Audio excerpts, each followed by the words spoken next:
Hi everyone, welcome to Strip Club. Yay! I'm here at Cozy Quilt Shop. I'm going to present to you our new Strip Club pattern we call Up Square, Down Square. Do you love the name? Yes. Oh, come on. I mean,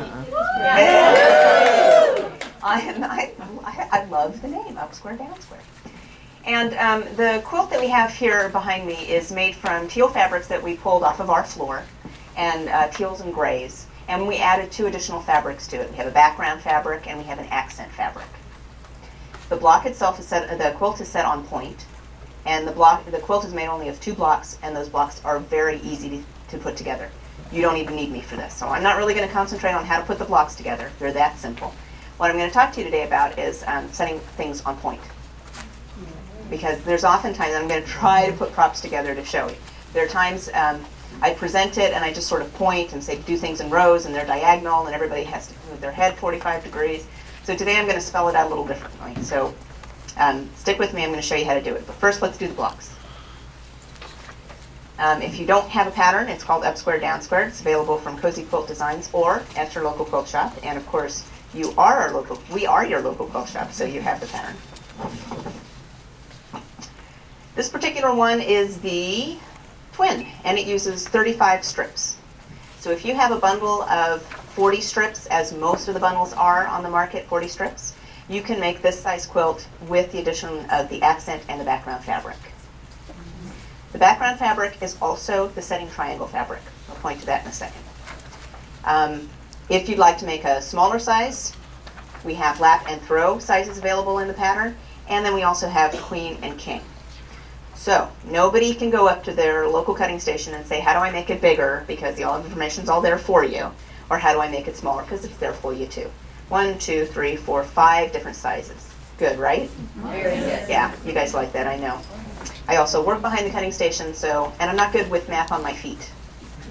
If I have to do math on my feet, whether I have a calculator or not, I can't guarantee it's correct. But if you give me time to be at my computer, that's why we do these patterns in multiple sizes. Block 1. Oh, forgive me, block A.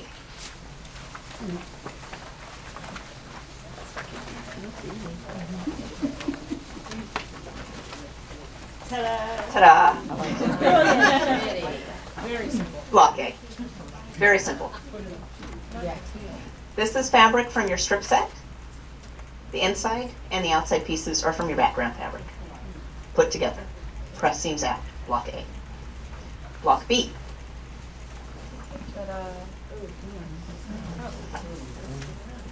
That's pretty, huh? Block B. Background fabric, accent fabric, and fabric from your strips. So when you cut your strips together, make sure you keep yourself organized. You will need 4 different cuts bundled together to create the 4 different pieces that go into a block. 1, 2, 3, 4. Okay, so that's the hardest part of this quilt, is just staying organized. But I've spelled it all out for you in the pattern. Keep them together, keep them in sets of 4, put them aside. Block A, block B. Make a bunch of these, make a bunch of those. Yeah. Okay, and then in the pattern, well, before you made the blocks, I had you cut setting fabrics. And your setting fabrics are these pieces in the quilt. You see that triangle piece there? Yes. For the setting triangles, we start with a square and we cut that square twice diagonally to get the setting triangle. By cutting it twice diagonally, yes, yes. Of course, when the camera's rolling, my brain doesn't work. Yeah. By cutting it diagonally, what we are able to do is create an outside piece that is straight of grain. And that is very helpful when you put the borders on. If this outside piece was the bias edge, and it's actually the bias pieces that go against the 2 blocks, if that was bias, it would help make it wavy. We don't like it wavy. So by cutting the setting triangle squares twice diagonally, you actually have straight of grain around all the outsides of your setting triangles. Now we have 4 pieces that are the setting corners. Setting corner pieces start with squares again, and you cut diagonally, but you only cut once to get 2 triangles. And again, you have straight of grain around the outside edges. That helps keep the borders even. They don't get too stretchy. So The quilt is put on point. What does that mean? It means that a square becomes a diamond. It's turned 45 degrees. So all of your blocks look more like this. Okay? It does mean assembling the quilt is different because you cannot assemble a row of blocks like this easily. What you have to do is lay your blocks out so that the quilt is sewn together at a 45-degree angle. On page 3 of your pattern, you can see the quilt now laid out with a 45-degree angle. Now I'm going to go to props.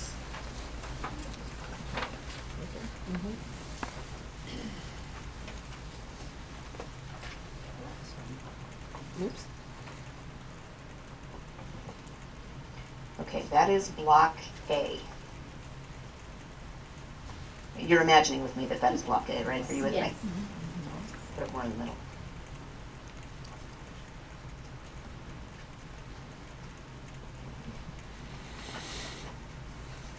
In this pattern, the blocks A and block B's alternate.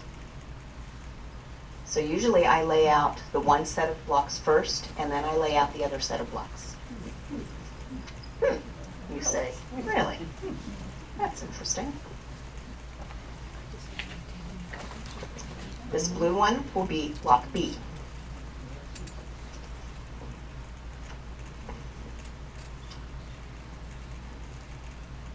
Now, if everybody tilts their head 45 degrees, you can see the quilt shape. You see it? You see it? Yes. Okay, so here you have your rows, and we're going to sew our rows together. Except for that one block.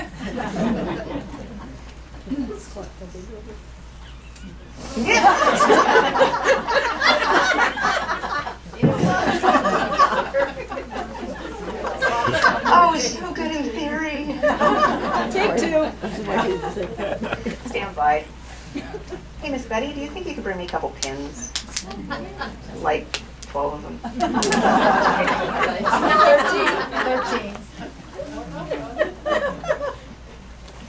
I just gotta place this thing.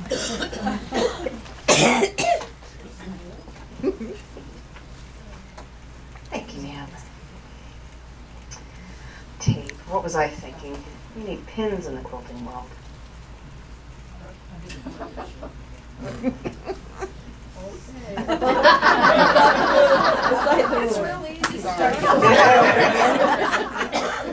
Now, I'm deliberately simulating this because this is what life will look like if you have a dog in the mix and you're laying this out on your floor, right?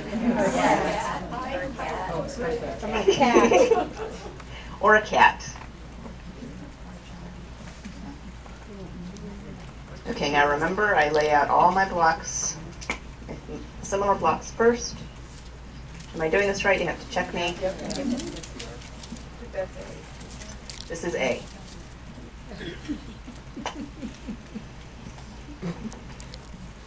Oh. Spell. This way, but then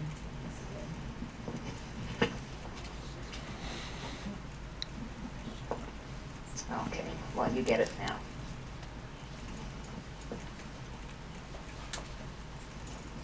I will have an end purpose to this, I promise.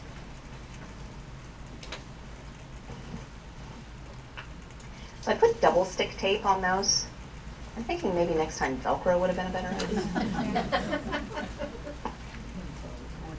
But we all learn together, don't we? Don't we? Yes. Okay, so here we have the start of the quilt. These are the first 3 rows of the quilt. But notice there's no even edge on the quilt. So what you need to even out those edges are the setting triangles.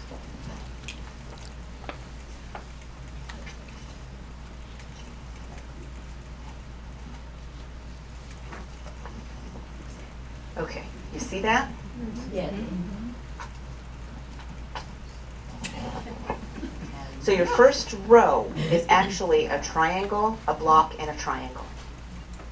And then your next row would be a triangle, 3 blocks, and a triangle.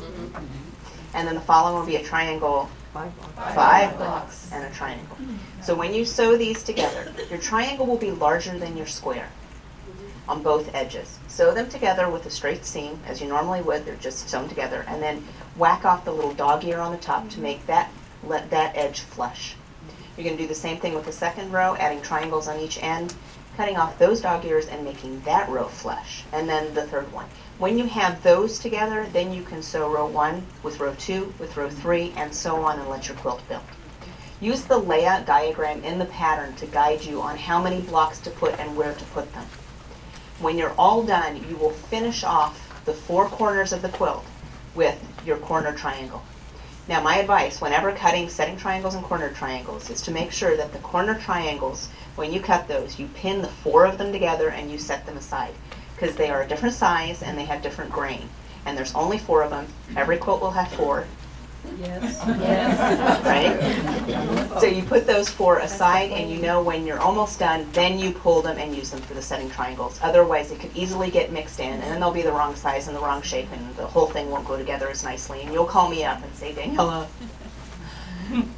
your pattern's all wrong. Or, Daniela, what am I doing wrong? So here's my advice. Just put those 4 setting triangles, corner triangles aside. So you see how it sews together as rows? Yes. And do you see how it alternates? Yes. You also see that I have used gray as sort of the background color, because in our quilt, the setting triangle that hits those outside blocks is the same and it flows. It actually makes it look like there's a lot more background. The setting triangles are much larger than they really are. It's because the fabric in the block flows into the triangle. Mm-hmm. Now, if you want a really modern looking quilt, take off those borders altogether. Just stop right here. And use some fun, funky, bright fabrics. I mean, this is pretty fun, pretty funky, but you go totally wild with it. So stop at the borders right there. You will naturally have a smaller quilt, but a little more modern. There's actually a book on the market called Quilts Without Borders, I think, and it's about modern quilts. So there you go, a little bit of advice. Just whack off those borders, and then you got a quilt for your daughter-in-law, or that one that doesn't like patchwork quilting. You know the one. Did her face flash before your eyes? Okay, but for those of us who do like quilts, in our sample, the border 1 is the same as the accent fabric. And the accent fabric is really kind of a dominant color so that it does pop out. Accent 1 or accent fabric for border 1, and then a fantastic multi-print for border 2. Love having multi-prints for the final border. Pull all those fabrics together. What do you think? Brilliant. Thank you. Brilliant. I like that. Nice touch. So can you do it? Yes. It's much easier than it looks, isn't it? Yes. Very good. Well, do we have any questions? Hit me with questions. You have a third border in there? I don't This? actually. Do I? Well, according to your instructions, you do. Nope. Border 1 and border 2. Backing. So the question was, do we have a third border? You could add a third border easily. And if I were, yeah, it would be bigger. Fewer borders, smaller quilt, more borders, bigger quilt. Brilliant. Thank you. That's why I get paid the big bucks. If I were to add another border, I might add a small border in between these two that's the same as the background. I think that'd be fun. There is, by the way, no point in adding border 1 the same as your background fabric. Since it's all touching background, it would just meld right in. Okay. Do we have any other questions? We have no other questions? So are we going to see? What size is that? Oh, this is the twin. Would you like to see it in another colorway? Yes. I almost forgot that. I almost sent you all home without showing you. This is true. You wouldn't have gone. I like that answer.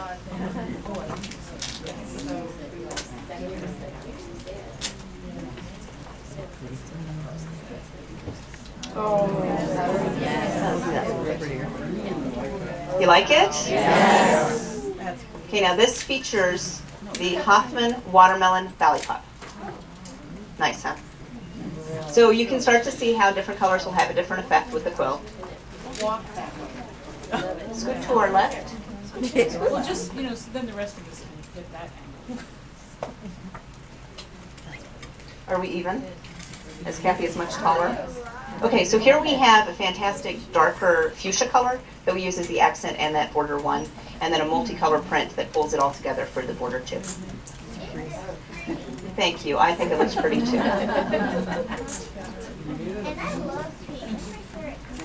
Ah, she says she loves pink. It's her favorite color. I got an eye on that one as she walks out the door. Shall we show them the back? Yes.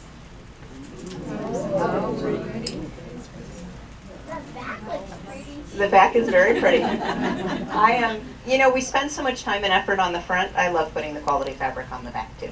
Because how often does the quilt only show the front if you're actually using it? You're cuddled under it and it's nice and cozy, and I want the good stuff on the back too. Is that flannel?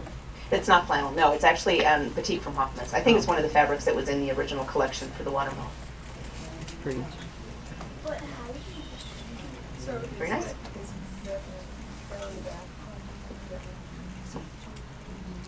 On the back of this quilt, I believe, Nothing. we have the same fabric as the border. Yeah, I think it's just wonderful. This has a little touch of metallic in it. You may not be able to see it from over there. That's pretty wild and fun. Love it. So any other questions? No questions? Did all that on-point stuff make sense? Yes. To people who have sewn on point before, it's all, yeah, I get it.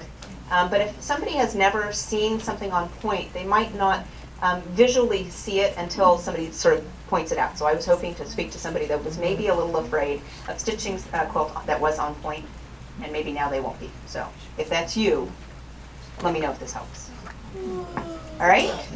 Well, very good. Thanks very much for coming. Thank you.